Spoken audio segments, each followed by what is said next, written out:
Welcome back. This is the Big Blue Banter, New York Giants football podcast. I'm Dan Schneier. Joined as always, my co-host Nick Filato.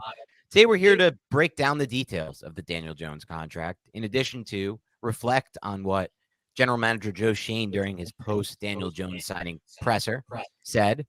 There's a few comments from Daniel Jones as well, nothing that I thought was interesting enough to speak on today. Pretty bland milquetoast stuff that we'd expect, which is good. It's part of what's made him who he is. But now that we have further details in the contract, Nick, I think there's a lot more to talk about. When we discussed this in somewhat of an emergency podcast just a few days ago, we only had a few details. We had the guaranteed money. We didn't know if that was the total guaranteed money or just the guaranteed over the first 2 years. And we had the total contract. Now we have a lot more details. Dan, remember on a podcast a few weeks ago, we were talking about the Daniel Jones extension, and we were like, as long as there's a 2-year out, a la a Derek Carr type of deal, right? That's what we said. But we started hearing these rumblings that it was going to be more of a 5-year deal and there wasn't going to be an out. And that's where we were a little hesitant. Well, it seems like the Giants constructed this specific contract in a manner to where they can get out of it in 2 years. That's a very prudent and very wise thing for Joe Schoen to do. And it gives me this nice, warm, fuzzy feeling once I started digging into the details, because the devil is always in the details with a lot of these contracts. And it seems to me like this is constructed well in the sense that if Daniel Jones does fall on his face, the Giants can get out of this contract after 2 years, and it's not going to kill them in the long term. Yeah, it definitely won't kill them in the long term. They have chances to get out of this contract after year 2 and after year 3. So what we know is they're not getting it. There's a minimum of 2 years on this contract. It's $82 million guaranteed up front, essentially.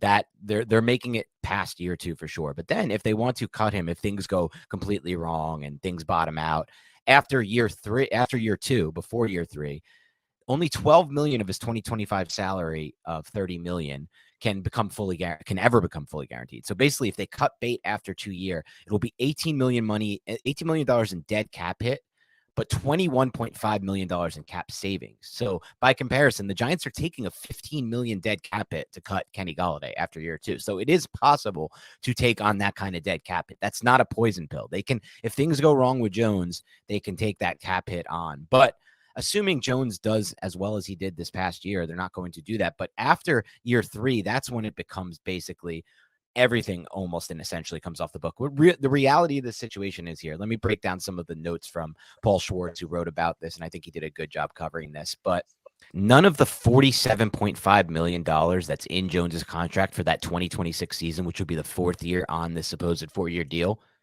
is essentially guaranteed. $46 million of it is base salary. Only $1 million in roster bonus and $500,000 in workout bonus is guaranteed. So if they were to cut him before that 4th year, it would just be $1.5 million in dead cap. So that's why Schwartz says essentially this is a 3-year, $112.5 million deal, which is actually a $37.5 million average annual salary. So we were told, it's the $40 million number. The reality is this is a 3-year deal with a $37.5 million cap number, and they have a potential out after year 2 if things go really wrong, and out after year 3 that almost completely clears the books, and then essentially a team option for year 4. That's basically what it comes down to. The Giants can decide at that point, is Jones worth that money? Is Jones somebody who we want to keep? And at that point, it's almost like a win for the Giants because they're going to have team control. Now, maybe his agent will want to negotiate a new deal if Jones really takes that step forward and breaks out. That's a whole nother issue they're going to have to deal with down the line of this contract in year 3 and 4 anyway, regardless of what happens. But they will at least have that team control by the numbers, by the book, by the contract that they sign. And again, worst comes to worst, they can do a Golladay type cut like they did this offseason right before year 3. So they really gave themselves a ton of flexibility. Originally, I thought, the Jones' side of this really won this deal because they got to the $40 million mark they wanted. They really inflated that number to make it seem like that's something that needs to happen without really ever testing the market or testing his true value. But when you look at the finer details, it really does come down to only 2-year commitment for sure. That 3rd year, again, an optional year. Then that 4th year is just pure team option at that point. So the Giants kind of got what they wanted to. Yes, they're paying him for what he can become rather than what he's been. But at the same time, there's only 2 years guaranteed for what they're paying him at that price. And Brian Daboll was consulted, right? And we trust Brian Daboll's ability to evaluate quarterbacks. So I'm imagining if Brian Daboll coached Daniel Jones this entire year, he sees what Daniel Jones' potential is. And if he believes that he can get Daniel Jones to another level, this contract isn't that bad. Because if Daniel Jones doesn't get there, then like we've said, the Giants can get at it. I feel much better about this contract than I did when we recorded the immediate reaction, because the initial report that was leaked, I think by Tom Pelissero, was it's 82 million guaranteed over the first 2 years. And I'm like, well, what the hell about the other 2 years?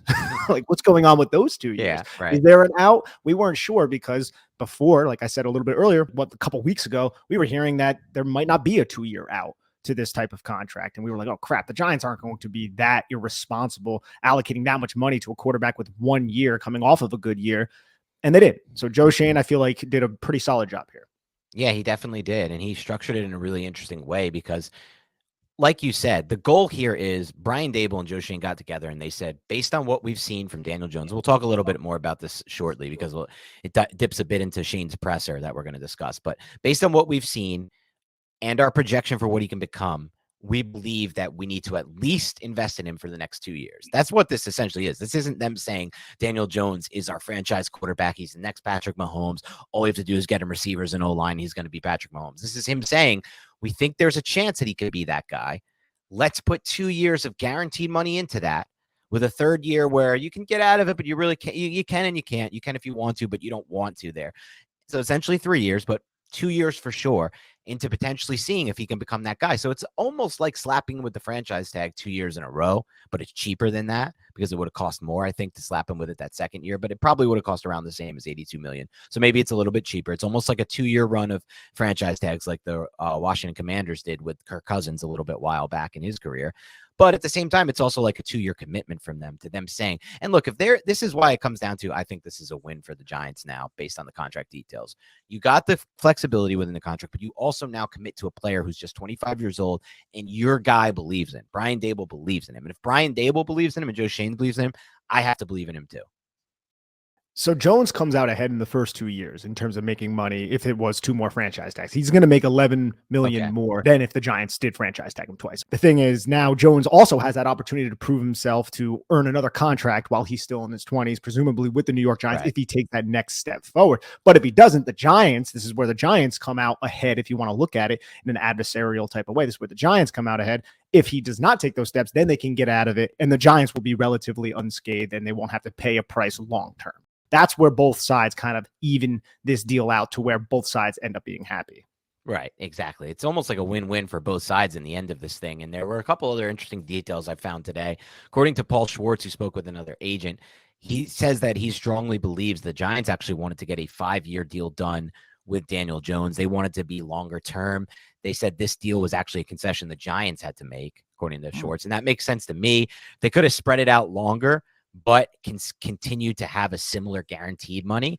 Like, let's say they only added another 5-10 million guaranteed, or had a similar setup to the last year of this deal, where that 4th and 5th year deal were really just team options. That gives the Giants an even better chance to win on the contract, because if Jones does break out like they're hoping he can, and they think he might be able to, well, now you have basically great deals down the line on his contract for 2 more years rather than just that 4th year, where right now it looks like it could be a bargain if Jones does take that step. And not just if Jones takes that step, like if Jones just continues to play like he did in 2022, by the time they reach the 4th year of that contract, it might end up just being a bargain based on how NFL is set up and how many quarterbacks are paid and how much they're making. Like, Herbert and Burrow are not going to have a similar contract negotiation to Daniel Jones. They're going to get an insane amount of guaranteed money, probably in the $220 to $250 million range, just like Deshaun Watson got. And they're going to get about 50 to 55 million against the cap AAV, I would guess, with those 2 contracts, Burrow and Herbert. So there's going to be a lot more contracts signed at the quarterback position from now until then. And by that point, Daniel Jones' contract could end up being a really big bargain, which is why I think the Giants wanted to make it a longer-term deal later. But one more thing with this contract that we didn't touch on, which is there actually are incentives baked into this contract, and they're pretty interesting ones. As it was explained to Pro Football Talk, if Jones performs basically as he did in 2023, as he did in 2022, he's going to earn another 1.75 million in incentives and another 1.75 million. So 3.5 million in 2024 escalators. Over the life of the contract, he can earn 12.25 million of the available 35 million in incentives, pushing the total to 172.25 million, an annual average of 43 million against the cap. And those are likely to be earned. The 12.25 out of the 35 million is likely to be earned incentives. Now, there are some incentives that are not as easy to earn. He has playoff win incentives, which obviously if he earns them, good for us. That means the Giants are winning playoff games. So I'll take that any day. And I'm perfectly happy with that. He also has incentives based on if he becomes a top 10, or sorry, if he finishes the season as a top 15, a top 10, or a top 5 quarterback. Now, we don't know exactly what the Giants are using to evaluate that, but what we do know is what the CBA allows the Giants to use. The CBA does not say to the Giants, you can use anything. You could use Pro Football Focus grade. You can use your own grading. You can use this. You can use that. They say you have certain statistics you can use. Completion percentage, quarterback rating is basically the only, I would say, quote unquote, advanced statistic, though it's a horrible statistic. The only one that actually has any value to me is yards per attempt, which they allowed them to use. And that's one of the only true, it used to be the true indicator of quarterback success. Now I don't think that's as much the same because the game has changed so much and the ball's out so quick. And there's so much quick passing. But back in the day, that meant a lot more. But yeah, so he has he has a chance to make another $35 million on this contract. And those are just the passing incentives. Like you Right, said, there's there's passer rating. Yeah. So the passing incentives that could be used is passing rating, completion percentage, interception percentage, total yards, yards per pass, and touchdown passes. But then you also have the rushing incentives of total yards, average yards, and touchdowns. And I'm wondering how much that's going to factor into this. And I also wonder, and not imagine, that Brian Daboll isn't going to change the way that he used Daniel Jones. Like last year, like let's be honest, like defensive coordinators were worried about Daniel Jones' ability to beat them.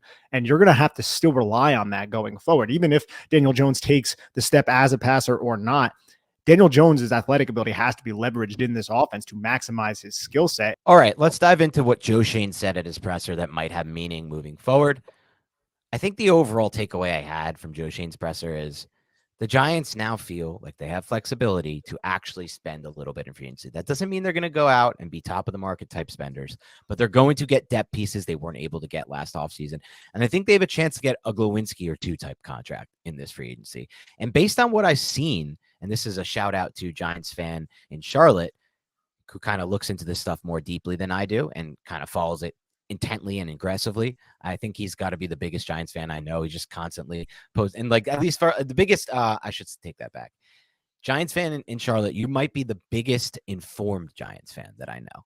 Because there's a lot of bigger fans that are just not informed about what goes on with anything like the salary cap or what actually wins football games. They're just like, my team's the greatest. Daniel Jones is elite. Saquon Barkley's elite. You got to resign him to $1 million deals. But this is like an actual nuanced fan who takes a look at the cap. And he says from everything he's heard, it seems like Joe Schoen's plan is to be aggressive with the salary cap and following potentially the Eagles' blueprint. And what that means is a lot of potential contracts down the line that have void years, that have different little nuances that do what I always love, which is pull from the future to help the present. Because guess what? The future may never have to come. The Saints, I don't know if they'll ever address their future. You never have to pay for that final year if you just keep taking from it. Like there'll always be another year to push that cap into. Like that's kind of the whole thing with the Saints and like the Eagles and all these teams that have like kind of manipulated the cap. It's like, yeah, you're hurting your future cap situation. But what if you never have to address that future cap situation? To some degree, you never have to address that next year, right? There's always going to be a next year, no matter what. Like, so you just keep taking from that next year. You know what I'm saying here, though, Nick? Like, there's always another year. Like, that doesn't end. There's no like, this is the final year. And during that final year, you've pulled 90 million from that cap. You are screwed. There's just take it from the next year. There's another year coming. So I hope they are aggressive with their salary cap situation. And the main reason I think that Giants fan in Charlotte is going to be correct about this. I almost said Connecticut. Giants fan in Charlotte is going to be correct about this. Is that to be an aggressive salary cap type team that plays with the cap, manipulates it, pulls from the future, you have to have an owner that has cash flow and that is willing to spend a lot of money up front. And that's what a lot of these teams don't exactly have. The Giants have that with John Mara. John Mara has always been willing to spend. And so that's a big key factor. As long as Joe Schoen's on board with it and doesn't always have to feel like he's in good cap health, and can pull from the future, then I think that it's going to be a possible thing here where they can follow that Eagles blueprint, which is great news for us. And Research Rick, that is Giants fan in Charlotte, he brought up how Brennan Brown might have an influence. The Giants brought in Brennan Brown from the front office of Howie Roseman and the Philadelphia Eagles, and that is a wise way to compete year in and year out. And eventually, Dan, you might have to pay the piper, right? But I would rather pay the piper and blow up 1 year, get high draft pick, and then rebuild your team, and also compete for a decade plus with a really competitive team, giving your team and your fan base an opportunity to actually experience some Super Bowl wins. So I think it's an excellent way to operate. And I'm hoping that's what Joe Schoen does. I completely agree with you on that, Nick. A few other interesting things that came from his presser. The first one would be that he talked about how they started negotiations about a week ago. So just 7 days, this whole thing came together with Athletes First. And one of the first things he mentioned as far as why they were so sold on Daniel Jones and making this, deal happen was his belief in what is the coaching staff, and he says we have very talented coaching staff. That was the first thing he said. I Yep. thought that stood out to me because that is me understanding that they're looking at this as Daniel Jones is 25 years old. And he even said it in his presser, Joe Schoen. He says he can make all the throws, he can run. He basically outlined a prospect who has all the physical capabilities. Now, what do you need? What do you need to do when you have a prospect who has all the physical capabilities, the frame, even add something as a rusher? Literally, it's a lot. It's not the most elite arm you'll ever see, but it's a lot of what you would want from a quarterback. What do you need? You need great coaching. Great coaching can hopefully potentially bring out the mental aspect of his game and really make him an even better player from a mental side, because that's really all that's left for Daniel Jones, in my opinion, to develop as. His arm is going to be about what it is right now, and it's fine. His legs are going to be, maybe they get worse. Maybe he's not as a dynamic rusher as he gets older. That could be a case, but that doesn't matter. You need to win with your arm anyway as a passer, your mind and your arm. So what's left is great coaching, bringing out his mental ability. And what do the Giants have right now? They have great coaching, especially with Mike Kafka coming back. We saw that on display throughout the entire year. There were many iterations of this Mike Kafka, Brian Daboll offense, and every single one of them put the Giants in a position to succeed. So going forward with hopefully more receivers, a better offensive line, and hopefully with a Daniel Jones who is more anticipatory, then hopefully that will result in more wins. And that's obviously what Joe Schoen hopes for as well. Yep. And he spoke about, they said, look, Joe, when you sign a quarterback to a contract like this, and they weren't mentioning that there's a year, 3 or year 4 out, either way, it's big money up front for 2 years. When you sign a quarterback like this, they said, you got to have a belief that he's going to be able to win a Super Bowl. It's a pretty stupid question because obviously he's not going to say anything different, but I did think it was interesting that he said, in noting why he feels like Daniel Jones can win the Super Bowl for this team, he said, Daniel Jones played well in his rookie year. And that was something that, we haven't heard Joe Schoen discuss much. His 2019 season with Pat Shermer. We haven't, it's kind of been just like lost in the mix. No, I know, but the shade that he wanted to just throw on Joe Judge, he wanted to, but that's just Jason not. Garrett. Yeah, Jason Garrett. Probably most importantly, Jason Garrett did the shade he wanted to throw, but he just didn't. He showed a lot of resolve there. And I heard bad things off the record. I shouldn't. I mean, I'll say it because I'm not going to implicate anybody with this. I heard bad things off the record about Jason Garrett's overall attention level and commitment when he was a coach with the Giants. I actually heard that he was not like a grinder of film, like doing a lot of the things that you're seeing from like Kafka and other good coordinators around the NFL. So just something to note there. I don't know if it was the most like focused group there when Garrett was. Color me shocked there, Dan. Yeah. I don't know why though. It's like, what are you doing, dude? Like, why did you take the job if you weren't that committed?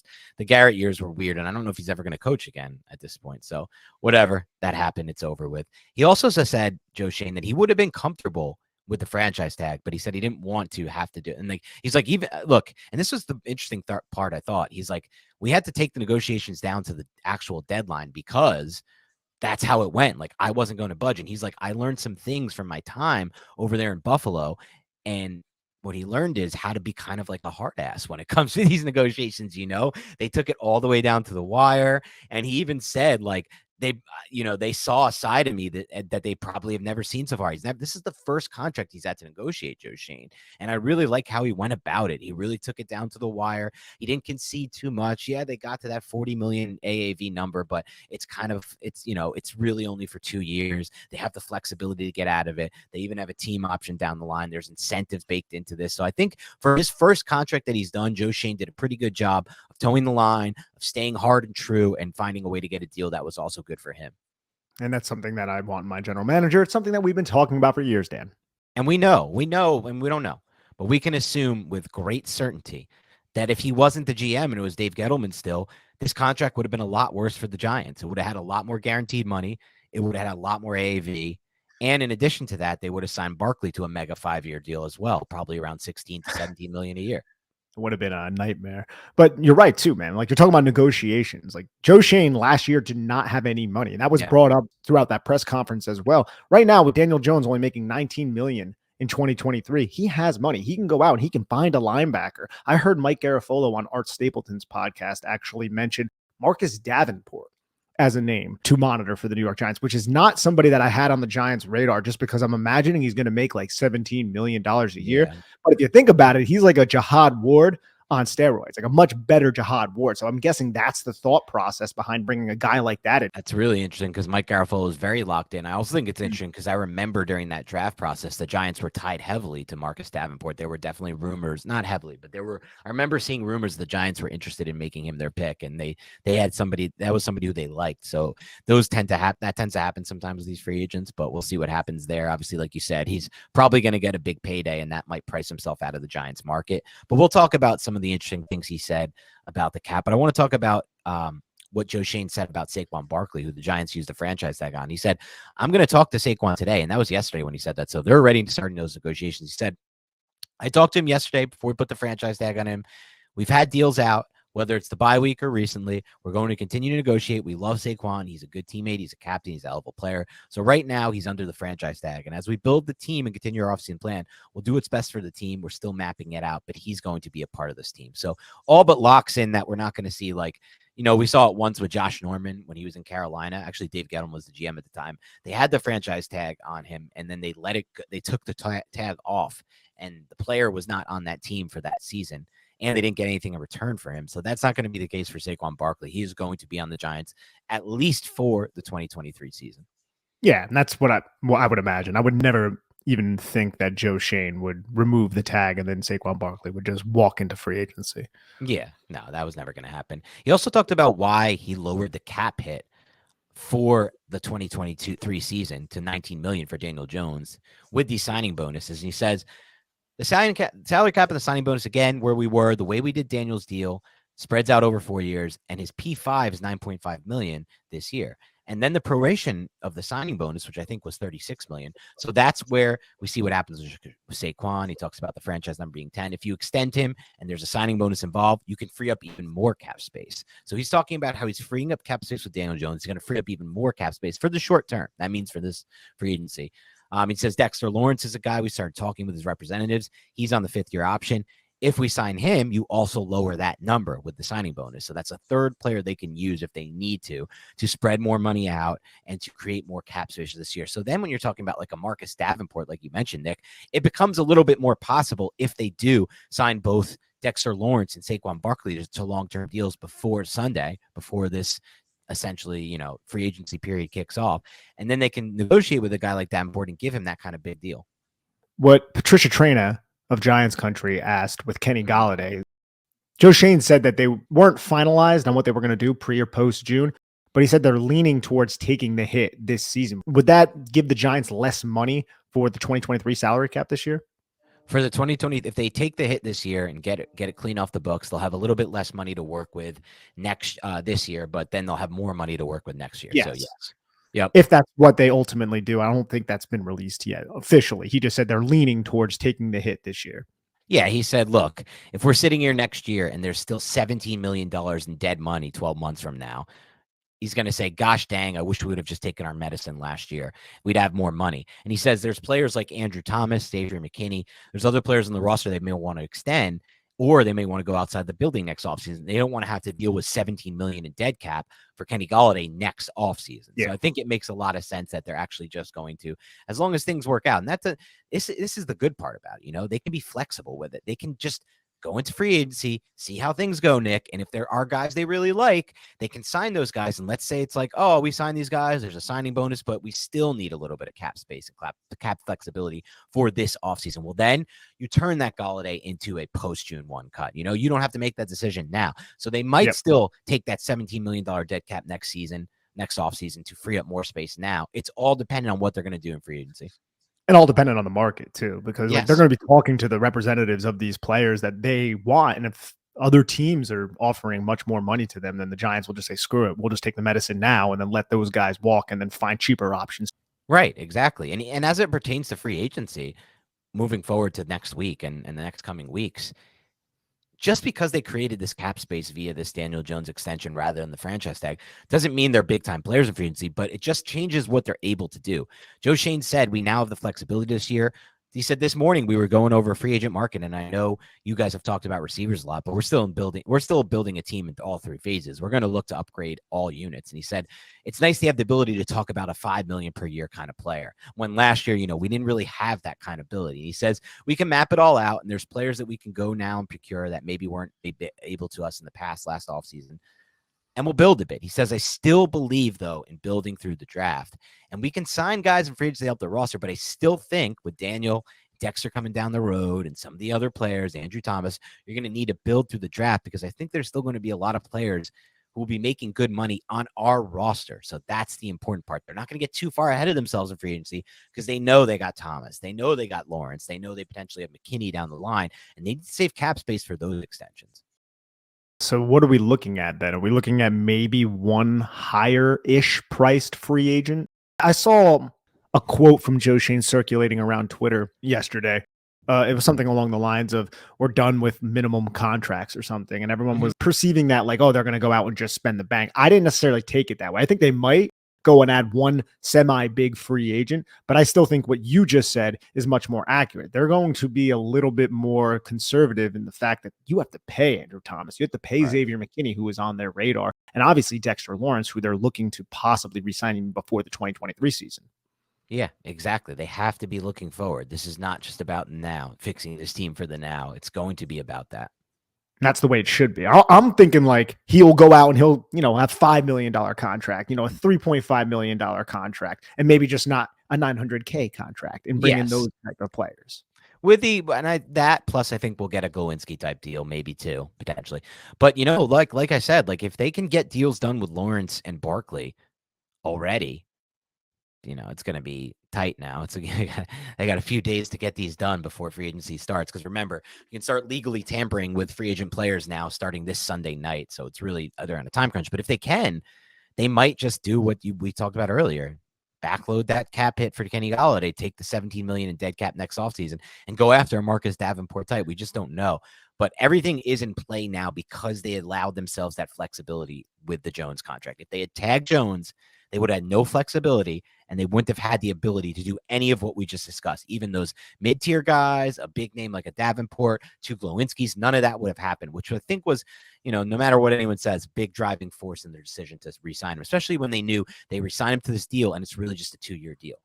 This is the offseason. 3-year deal, I should say, not a 2-year deal. Sorry. Yeah, 3-year deal. But you can get out after 2 years. You just got to eat some dead cap. Yeah. This is the offseason where we're going to really start seeing Brian Daboll and Joe Schoen's impression on this roster. Yep. We're really going to start seeing them go out and get the guys that they want to be New York Giants in their system. And that's really freaking exciting for us.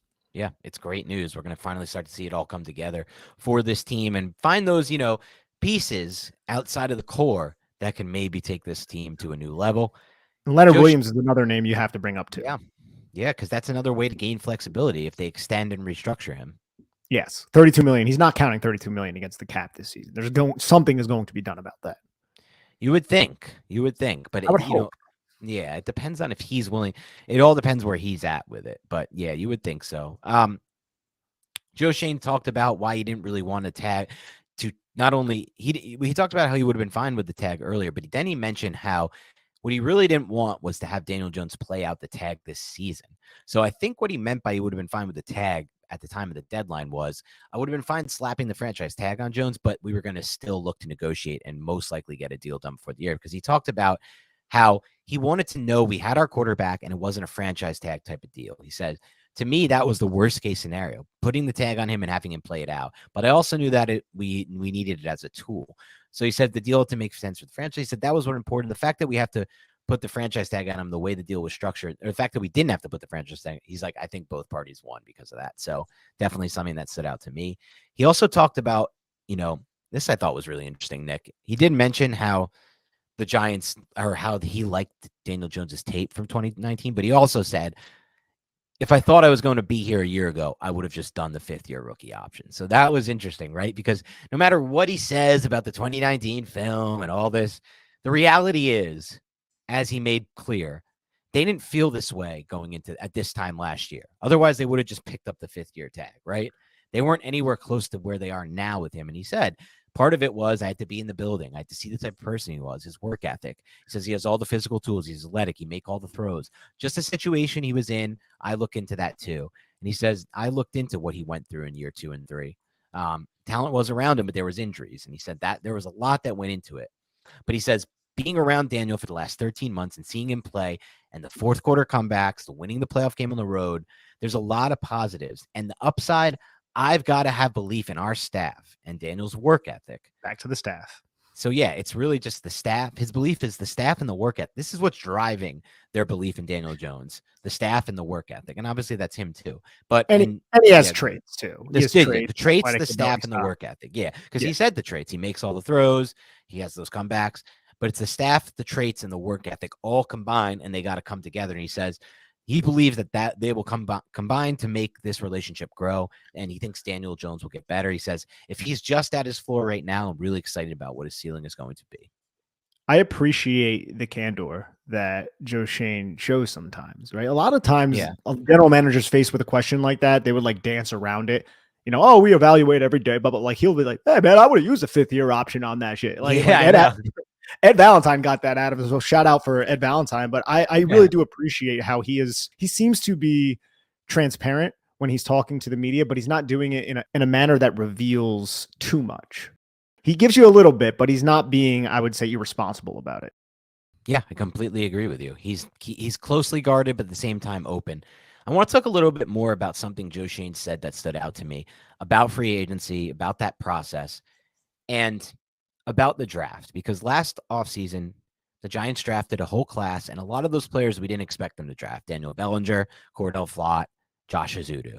3 premium picks, none of what we expected. And a big factor in that, Nick, as you know, was that he got a chance to get to know those players. They really had a lot of time put into these. Some of them, some of the Giants assistants went and really met with these kids and got to know them and learn about them. And that's going to play into his roster building strategy, because he even mentioned that. He said, with free agency, you don't get to interview them. You don't get to go to their schools. You don't get to learn about them. You don't get to be as diligent with the research on the players. And you have to be much more fiscally responsible about what you pay these guys. And I'm talking about unrestricted free agents, players that come from other teams and sign with the Giants. So we're going to do our research, and I think we've got some players targeted that will make an impact if the contract structure is right. So we know they're already trying to target guys in free agency, which is cool. But he says, again, this is going to be built through the draft. And that's what he means by that. He knows that if he doesn't have to worry about signing too many players in free agency, that means he's drafting well. And that means they're getting all the players they actually know, rather than these guys who they don't really have the full medical breakdown of some of these free agents. They don't really have the full personal breakdown. They don't know how they interact in a locker room. They don't even know if these guys will fit in the Giants locker room with the current culture that they have. And that's the problem with going crazy in free agency. That's why when you've seen over the years, the Washington Redskins is the best example of the teams that spend big in free agency. It never works out, really. It almost never works out. So don't expect a crazy free agency period, because that's not what Joe Schoen's going to be about. He wants this thing to be built through the draft, and I'm really happy about that. Unless it's a player he knows. Yeah, exactly. Tremaine Edmonds, somebody he knows very well. There are players that he's interviewed, and he even harkened back to Daniel Jones in 2019. He's like, hey, I got to know him during the pre-draft process in 2019. Right. He brought that up in one of his answers. So you know that is something that he always reflects on and he believes is very important. The fact that he gets to interview those kids coming out of college, because you're right, man, free agents, it's a totally different story. And if anything Joe Schoen has shown us and displayed to us, it's the importance of creating the right culture in this locker room, like retaining UDFA who have importance and who are team captains. And that kind of brings you to Julian Love. What's your feel on the Julian Love situation right now, Dan? Yeah, the Julian Love situation is interesting. We can even discuss what he said there, because they asked him specifically about Julian Love. They said, without naming any names, tell me about the free agent safety market. He's like, there's depth there. I really think there's depth there. That I thought was interesting, that he mentioned the depth on the free agent safety market. He says, when you're looking at the markets, I think you really need to look at the draft too. Let's say it's a deep safety market in the free agency, and there's also really good safeties in the draft. Well, then sometimes that should and will suppress the market. So he says, we're going to take that into account. If player and their price gets out of hand, we also know what the landscape of the draft looks like. There's different avenues where you can acquire players. Again, we'll make sure that we're aware of all those. So it didn't sound like a ringing endorsement for bringing Julian Love back, to say the very least. No, I didn't think so either. And I still think that can realistically happen, but it's looking like he's going to test the market now. And given the financial situations of teams around the NFL, there's a good chance he's going to get a pretty big market deal, I think. And that's the interesting part, too. But then again, I don't know. People are saying that. There's speculation he might, but I don't know how teams view his tape around the NFL and how they view him as a player overall. To me, you have to make concessions as an NFL roster, and I would personally just be fine moving on from Julian Love. I love him as a player. He's a great team leader. That part of it matters. But we're saying the same things about Logan Ryan. I know at the time, Logan Ryan was 30 years old and Julian Love is much younger. But I think at his peak, Logan Ryan was a much more impactful player than Julian Love was. I did not love in the, you're going to say love a lot, but I did not love in that safety role last year. I think he did his job and was okay and was around the ball at the right times and made some like big plays being around the ball. All that is true, but like I want more out of that safety, especially if you're playing that role where you're coming down into the box and you're filling that alley. I don't see much playmaking ability in the deep passing game out of him. I don't see him jumping passes. There's just not, he's a very sound player who's around the football a lot and does his job and is a great team leader, but it's a salary cap error. And I just don't like if he's going to the market and someone's offering him $8 or $9 or $10 million AAV on a multi-year deal with guaranteed money. That's just not something I'm all that interested in. I'm with you on the salary cap part. Mm-hmm. And I know you like Julian Love, like you said, but I do think there's so much value in that type of player who can handle so many different responsibilities and who is very smart, because Julian Love was asked to do so much, especially after Xavier McKinney was injured, and his impact as a run defender. And I know it really sucked. I believe it was the divisional round. He had like 5 or 6 missed tackles against Philadelphia. Like that was a really bad game, but outside of that, he was a pretty damn good tackler, and he looked really good on film, despite the fact that he's only 5'11", 195 pounds. He's not Landon Collins, right? He's not Jabril Peppers. He doesn't have that type of oomph to him, and that's what I think you want in your alley defender. But I do think he has more of an ability in coverage than those two specific players did.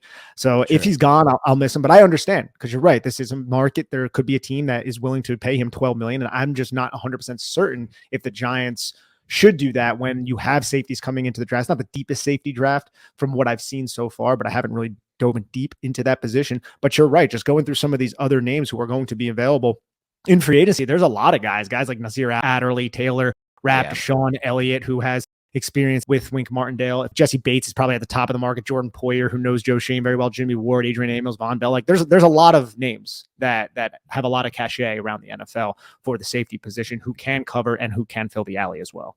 Yeah, and it's all true about Julian Love. Like he played pretty well, I thought, and he's smart, tough, and dependable, which is something the Giants value for sure. But I just worry about signing multi-year deals with guaranteed money on players who are pretty good at everything, but not really good at very good at anything else. That's like where it really comes down to me.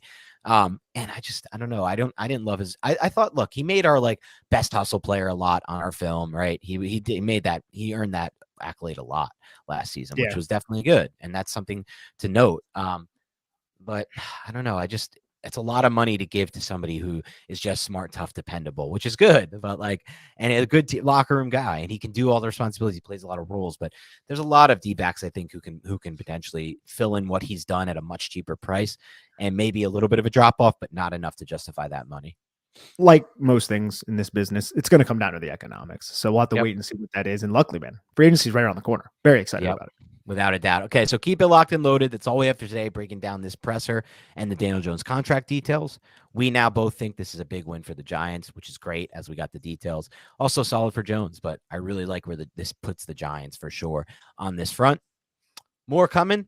We're going to have an interview with Kent Lee, the creator of the RAS Relative Athletic Score, to talk a little bit about the Giants in the, how the first Giants draft was shaped in a lot of ways by the athleticism of those players. And we'll look into that and some other key takeaways from the combine, things of that nature for the draft prospects coming up.